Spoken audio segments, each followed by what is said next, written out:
Assalomu alaykum qadrli yurtdoshlar, salom-salom. Ko'rib turganlaringiz Rossiyadan O'zbekistonga yuborgan yuklarni yetib keldi. Bemalol kelib yuklaringizni olib kelsanglar bo'ladi.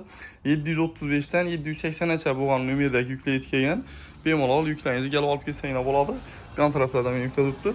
Agar skuteri beraman desanglar ham, yana bemalol skuterlaringiz ham kelib beriladi. Rasamoshkalaringiz ham mas ko'raning, cho'tki bo'lib kelib turibdi. Sifatli tarzda yetib keladi. Somkalaringiz terazga o'lchanadi, keyin terazga o'lchab topshiriladi. Shuni asılmagan holda keladi yana.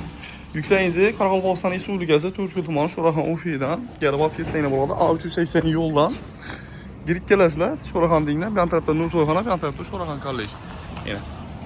Beyden yuklaringizni olib kelish uchun 97 kodi bilan 096 1292 degan nomerlarga bog'lanib yuklaringizni olib kelsanglar bo'ladi. Yana yuk yuboraman degan yurtdoshlarimiz bo'lsa, ekranlarga telefon nomerlarini qoldirib qo'yamiz. Bemalol shu nomerga bog'lanib turib yük tashish xizmatlarimizdan foydalansanglar bo'ladi. Bilasizlar, bundan tashqari granitsa xizmatimiz ham mavjud. Qozog'istonga mashin qatnab turibdi. Sho'folam ishonchli mashinamiz, komfort mashin. Bemalol yuk tashish va granitsa xizmatlarimizdan foydalansanglar bo'ladi. Yuklaringizni nazarga yetkazib beriladi, xudo xolasa. 100% ishonchli, chillon reklama etamiz yana. Bemalol sizlar ham yuk olmoqchi bo'lsanglar yoki granitsa xizmatdan foydalanmoqchi bo'lsanglar, ekranlardagi nomerlarga kanallarga telefon bo'ladi. E'tiborlaringiz uchun rahmat. Sog' salomat bo'linglar. Keyingi videolarda görüşünceye yetkazgan olmanizga rozi bo'linglar.